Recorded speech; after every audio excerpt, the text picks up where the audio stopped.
A'udzu billahi minasyaitonir rajim. Bismillahirrahmanirrahim. Dari Purwakarta pergi ke Cikini. Apa kesibukan kita selama ini?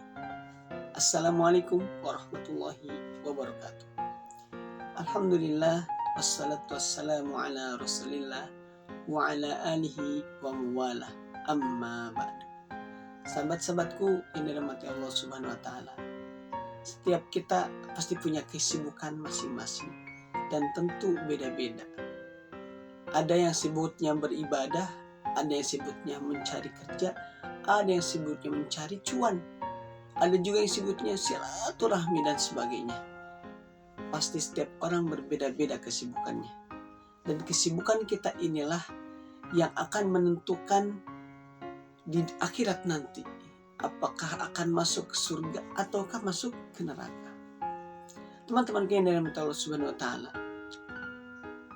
Seorang Ibnu Qayyim al-Jauziyah rahimahullah taala pernah berkata, "Wa nafsuka in ashghalatha bil haqqi wa illa istaghalatka bil batil." Dirimu jika tidak disibukkan dengan kebaikan, maka pasti akan disibukkan dengan keburukan atau kebatilan. Nah, teman-teman yang dirahmati Allah SWT, mari kita renungkan sebuah kalimat indah dari seorang ulama yang beliau mengetahui seluk-beluk kehidupan ini.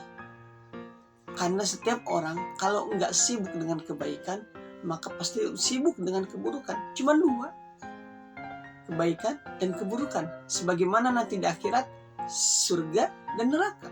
Cuma dua pilihannya. Nah, oleh karenanya kita introspeksi diri.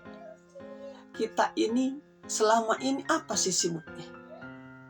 Apakah sibuknya kayak ibu-ibu yang dikenal dengan penggosip? Pernah dengar cerita guru saya, Ustadz As'ad Latif? Nah, beliau ini pernah bercerita bahwa yang namanya wanita ini jangan dikasih rahasia. Kenapa? Karena mereka ini adalah para penyebar berita. Diceritakan oleh beliau bahwa dulu ketika kaum Quraisy sedang yang namanya kumpul dan mereka sangat tidak ingin Rasulullah SAW itu eksis di dunia yang fana ini. Mereka sepakat pengen yang namanya menghentikan Nabiullah Muhammad dalam berdakwah. Ada yang ketika surah itu ada yang mengusulkan, udah kasih aja dia harta yang banyak. Oh, nggak bisa. Dia itu bukan orang Indonesia yang mudah untuk disuap. Akhirnya ada juga yang usul, udah kalau gitu dia kasih wanita yang cantik aja. Oh, dia itu nggak seperti pejabat Indonesia yang mudah diraih wanita. Maka nggak berbagai usul tidak ada yang masuk sampai akhirnya ada yang berusulkan, kalau gitu kita bunuh aja dia. Dan ada yang mengatakan, oh nggak bisa dibunuh. Dia pasti dia punya suku yang besar, Quraisy. Kalau ada yang menambahkan, ya sudah kalau gitu jangan oleh satu suku. Kita semua harus mengepung, harus mengambil andil dalam pembunuhan itu. Maka akhirnya itulah yang disepakati. Dan itu rahasia, teman-teman. Mereka nggak boleh bercerita bahwa besok akan ada cerita untuk membunuh Rasulullah SAW. Maka selepas dari acara surah tersebut, meeting rahasia itu, pulanglah salah satu ke rumah. Dan ketika pulang, dia bercerita sama istrinya, shh, ini rahasia. Hanya kita yang tahu. Ada apa kakanda? Besok Muhammad akan dibunuh. Tapi ini rahasia ya. Dia bercerita kepada istrinya Oh, baik, aman. Kata istrinya, aman. Pergilah istrinya besok hari ini pas lagi beli sayuran. Ketemu temennya. Shh, ini rahasia. Ada apa? Besok Muhammad akan dibunuh. Ini rahasia ya.